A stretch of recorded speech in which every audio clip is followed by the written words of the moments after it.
स्वागत है आपका metro news 24/7 national web channel में। और मैं हूं आपका दोस्त रियाज माला। आज हमारे बीच में एक महान हस्ती बैठे हुए हैं, चौधरी मसूद साहब। इन्हीं से हम बात करेंगे। सबसे पहले स्वागत है सर आपका। शुक्रिया बहुत बहुत। सर, बहुत काफ़ी अरसा से अगर हम बात करें तो कांग्रेस का दामन भी आपने थाम रखा।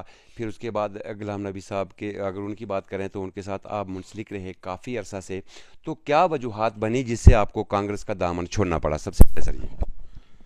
देखिए, कांग्रेस ने, इसमें कोई शक वाली बात नहीं कि इस देश के बीच कांग्रेस का आज़ादी के बाद, आज़ादी से लेकर आज़ादी के बाद भी एक अहम रोल रहा। लेकिन 5 अगस्त 2019 के बाद जम्मू कश्मीर के हालात जो थे वो मुख्तलिफ हो गए। यहाँ जम्मू कश्मीर को रियासत का दर्जा जो था, जम्मू कश्मीर वो रियासत थी जो मेरे ख्याल में हिंदुस्तान में सबसे पुरानी रियासत थी, रियासत का दर्जा ख़त्म किया गया, यहाँ पर यूनियन टेरिटरी बनाई गई। हालात मुख्तलिफ़ किस्म के आ गए। और आज के दौर में कांग्रेस जो थी वो कांग्रेस नहीं रही जो इंदिरा गांधी की कांग्रेस थी, जवाहरलाल नेहरू की कांग्रेस थी या राजीव गांधी की कांग्रेस थी। आज की कांग्रेस जो थी वो अपोजिशन देश के बीच जो देनी चाहिए थी, इन हालात में वो अपोजिशन नहीं दे रही थी।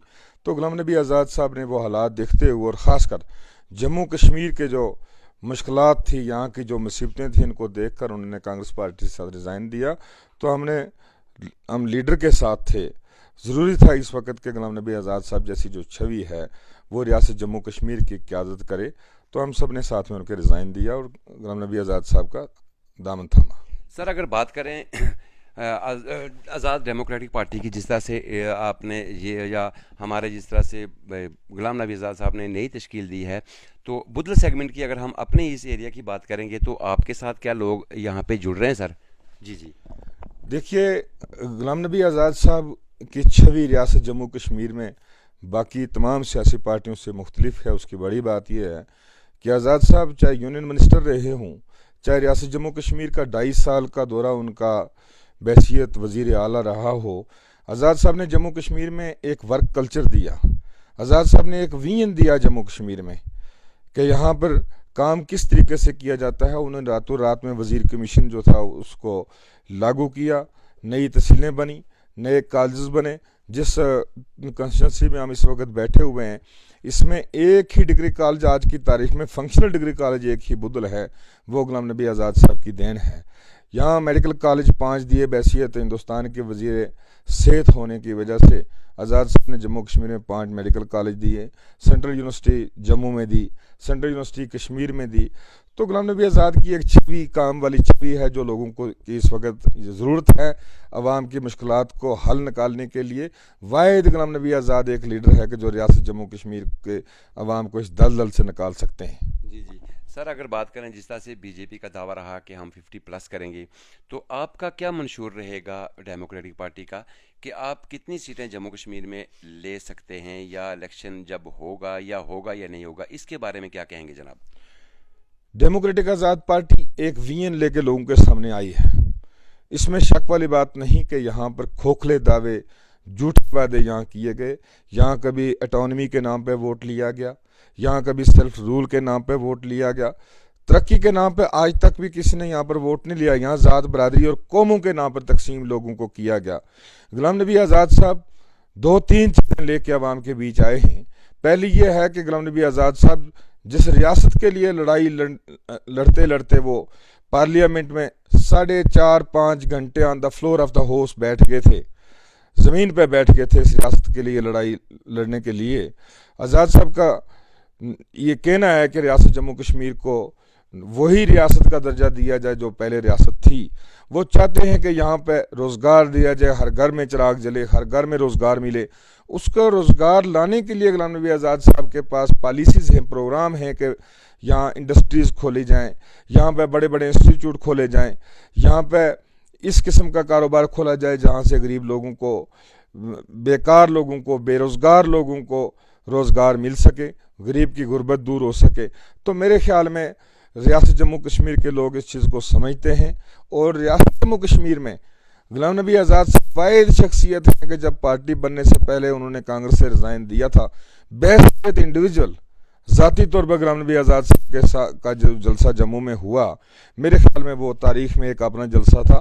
شیخ عبداللہ کے بعد انڈیویجلی کسی ذات نے اتنا بڑا جلسہ کسی بھی لیڈر نے نہیں کیا ہوگا. سر ایک بات اور پوچھیں گے کہ جس طرح سے اگر 35A کی یا 37 کی بات کریں 370 کی بات کریں تو کیا یہ واپس بحال ہو پائے گا؟ ہمارے جموں کشمیر کو کیا اسٹیٹ کا درجہ مل سکتا ہے یا نہیں؟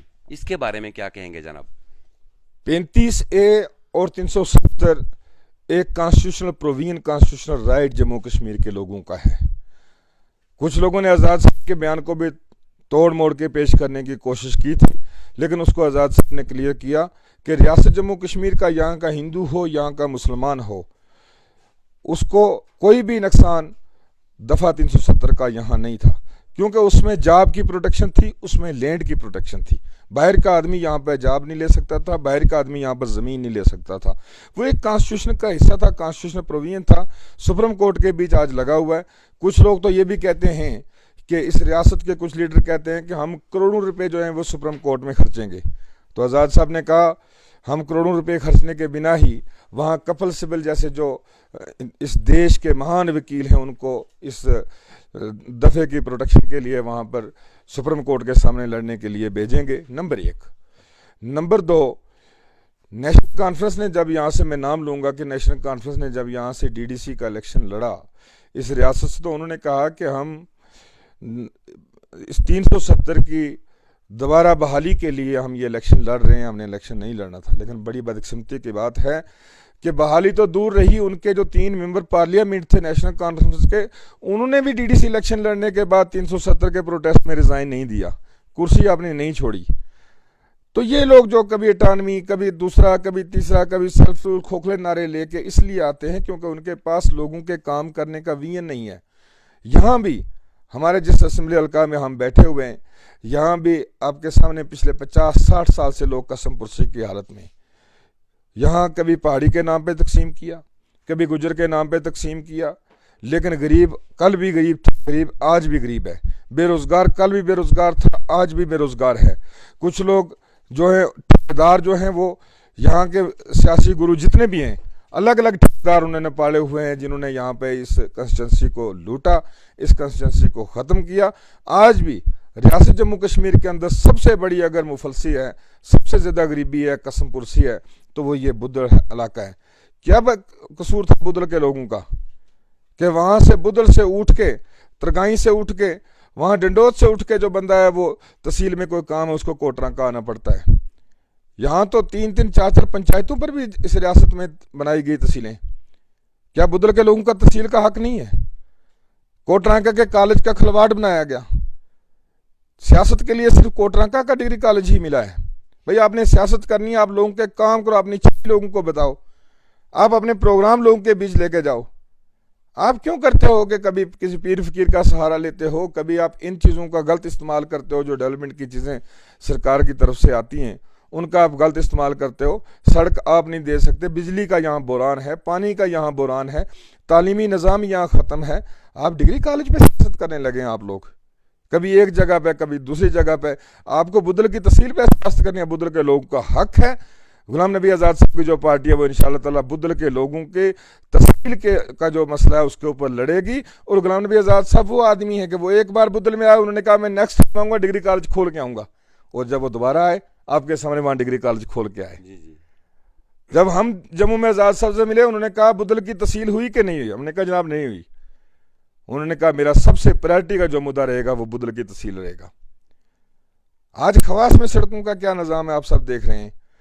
کیوں نہ نائبت جموڑا میں ہوتی، کیوں نہ پیڑی میں تحصیل ہوتی، کیوں نہ ڈگری کالج پیڑی میں بھی ہوتا. لیکن یہاں پر آپسی جنگ اور آپسی لڑائی کی وجہ سے لوگوں کا یہاں پر کھلواڑ بنایا گیا. میں آپ کے چینل کے مادھیم سے لوگوں سے اپیل کروں گا کہ یہ لوگ جو سیاسی طور پر آپ کو کچلنا چاہتے ہیں، جو ذات برادری کے نام پہ آپ کو تقسیم کرنا چاہتے ہیں، ان سے بچنا ہے تو غریب سارے اکٹھے ہو جاؤ، مفلس سارے اکٹھے ہو جاؤ. کوئی بھی آدمی الیکشن لڑے لیکن صاف چھوی والا آدمی لاؤ، جو آدمی تقسیم، جو آدمی خاندانی وراثت لے کے پیچھے سے آپ کے بیچ نہ آئے. ان لوگوں کو کیا پتا ہے جو ریشم ململ میں رہنے والے ہیں کہ غریب کی غربت کیا ہے. ان کو کیا پتا ہے کہ غریب کو صبح جوتے نہیں ہوتے بچے کو اسکول میں دینے کے لیے. बच्चे के पास कॉपी नहीं होती तो बाप कहता है कि 8वीं तक पढ़ लिया बच्चे, मैं भी मजदूरी कर रहा था, चल तू भी कल मजदूरी कर। यहाँ की गुर्बत का उनको क्या एहसास है? मसूद साहब, लास्ट एक सवाल रहेगा कि इलेक्शन अगर 2024 में हो जाते हैं तो आवाम के लिए क्या मैसेज रहेगा आपकी तरफ से? मेरा और मेरे लीडर का ये विजन है कि अवाम खोखले नारों पे ना जाए, अवाम करोड़पति और जिन लोगों ने आप ही को लूट के यहाँ से लाखों करोड़ों रुपए जो हैं वो बनाए हैं, उस सौदागरी पे, उन नोटों पे ना जाए। हमारे पास पैसे नहीं है, हम पैसे नहीं किसी को दे सकते हैं, लेकिन हमारे पास प्रोग्राम है, हम रोजगार दिला सकते हैं, हम इज्जत और मान की जिंदगी जीने के लिए अपने आदमी के साथ खड़े हो सकते हैं, हम उसके बीपीएल के लिए लड़ सकते हैं, हम उसके राशन के लिए, जो यहाँ शुगर बंद कर देगी लोगों को, जो शुगर आती थी गरीब लोगों को, खंड आती थी वो बंद कर देगी। हम बिजली पानी के लिए लड़ सकते हैं। बिजली का बिल देखें आप, बिजली घर में एक बल्ब भी नहीं जग रहा है, किसी का एक जग रहा है, वहाँ पर 30-30 40-40 हज़ार जो है हमारे लीडरों का लोगों पर यही एक मेहरबानी है कि 30-30 40-40 50 हज़ार रुपया बिल है। हम स्कूलों के कल्चर को खोखले नारों से नहीं है, ना मैंने कभी खोखले नारे दिए, ना मेरे लीडर ने कभी खोखले नारे दिए। हम चाहते हैं कि ग्राउंड के ऊपर एक तब्दीली आए, और क्यों ना सिर्फ नाम नहाद ही नहीं या खोखले नारों से ही नहीं, बल्कि क्यों ना ये कंस्टिट्यूंसी जो है ये बाकी रियासत की जो तरक्की याफ्ता कंस्टिट्यूंसी है उनके साथ मुकाबला करें। जी जी, शुक्रिया। ये थे हमारे चौधरी मसूद साहब, बहुत बहुत शुक्रिया। कैमरामैन के साथ मेरे आजमाला, metro news 24/7 national web channel कोटरंगा।